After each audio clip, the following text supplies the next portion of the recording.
When you learn, teach. When you get, give. This give and take procedure goes on and on. The investment in knowledge is always the best investment that always pays the interest. See, today I am here with you all, back with a new topic. Welcome back to my channel. I am Sharon here. The new viewers, please like, share and subscribe my channel. Don't forget to share with your friends too. So let's begin with a new topic for today, that is homophones. Come, let's get started. Homophones. What do you mean by homophones here? It is a word that is pronounced the same as another word but differs in meaning. Homophones एक ऐसा word है जिसे pronounce same किया जाता है, जिसे बोला भी same किया जाता है as another word, दूसरे word की तरह ही, but differs in meaning, but उसका meaning change होता है. A homophone may also differ in spelling. कभी कभार क्या होता है, homophone की spelling भी change रहती है. The two words may be spelled the same. Sometimes what happens, the two words have the same spelling too, such as rose. This rose means flower or flower, and this rose is the past tense of rise. So you can see both the words have the same spelling and the same meaning too.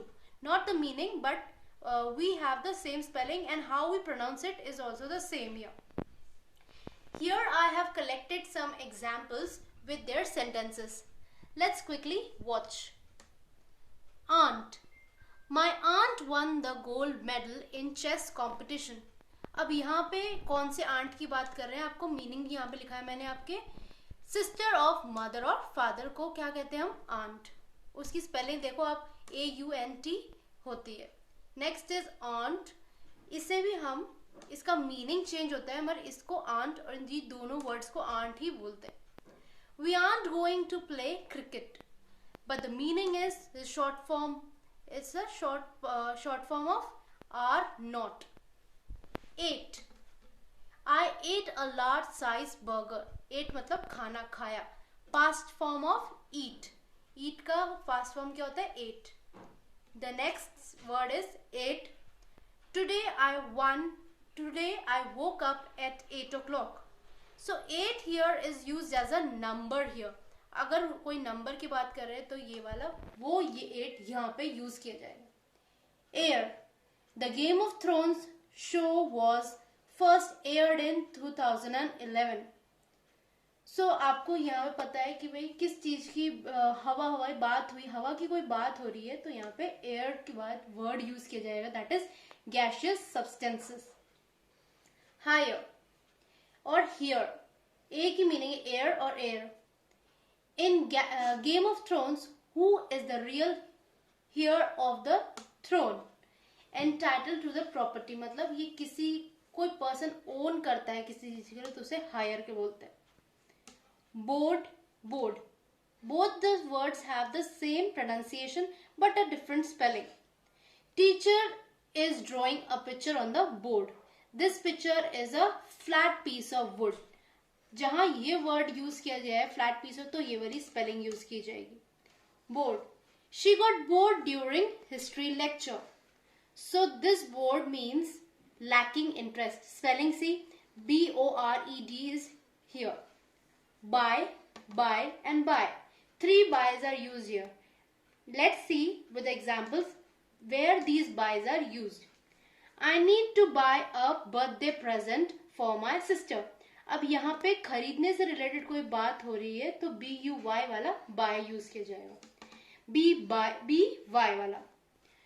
The world famous open source software Linux is created by Linus Torvalds. This is the word by, देखो कहाँ use किया गया है.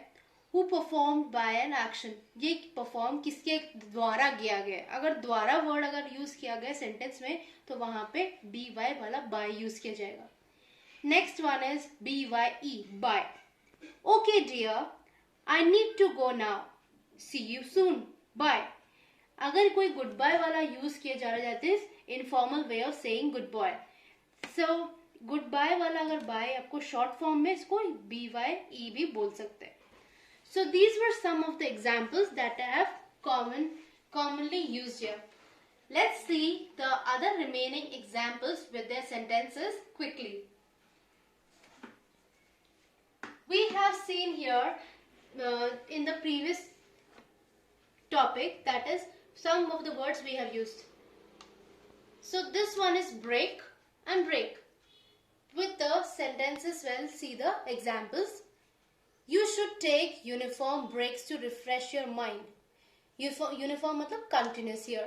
Breaks मतलब अपन कोई time period किसी चीज की बात हो रही है यहाँ पे, लाइक सेपरेट इनटू पीसेस. अगर केक को अगर 2 to 3 पीसेस में कर रहे हैं तो उसको सेपरेट करना है, किसी चीज को ब्रेक करना है, तोड़ने का.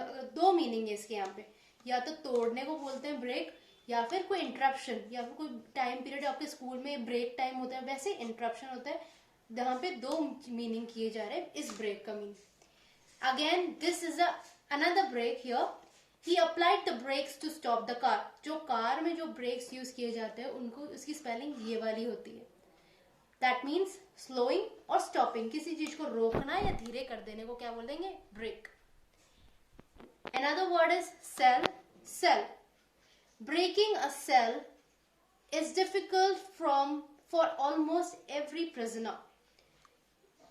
इस सेल का मीनिंग आपको देखना चाह रहा है कि यहाँ पे प्रिजन में कोई बात हो रही. प्रिजन मतलब जेल की अगर बात हो रही, स्मॉल रूम फॉर प्रिजनर, छोटा सा रूम प्रिजनर के लिए, या फिर smallest unit of an organism, जो इंसान की बॉडी में जो सेल्स होते हैं उसे भी हम सेल कहते हैं. उसकी स्पेलिंग क्या होती है? CELL. Another one is sell. I am thinking to sell my flat for the better deal.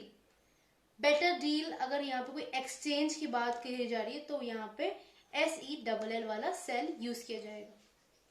Chilli CHILLI and CHILLY. So both the words are different but the pronunciation is same. I ordered the Mexican hot pizza but couldn't eat the chili on top. यहाँ पे वो बता रहे कि उसने Mexican top hot pizza उसने order किया but वो खा नहीं पाई क्योंकि चिली थी उसमें बहुत. और ये चिली कौन सा है? यहाँ पे स्मॉल स्पाइसी पेपर की बात हो रही है. Next word is it's a little chilly outside. This word means feeling cold. ठंड है, अगर ठंड की बात हो रही है तो ये वाला चिली यूज किया जाएगा वर्ड. और another word is deer. Deer. Animals like deer were an important source of food. अगर ये DEER वाला deer यूज किया जा रहा है तो वो एक एनिमल की यहाँ बात हो रही है. DEAR. Hi dear, are you okay? अगर कोई बहुत ही हमारा मनपसंद इंसान है, बहुत क्लोज इंसान है हमारे लिए, तो use for a beloved person, उसके लिए ये वर्ड यूज किया जाता है. Due. Due. It is the early morning. The grass was wet with dew. मतलब tiny droplets, छोटी छोटी जो बूंदों से सुबह सुबह क्या हुआ? घास गीली हो गई थी. So tiny droplets means this DEW, dew here.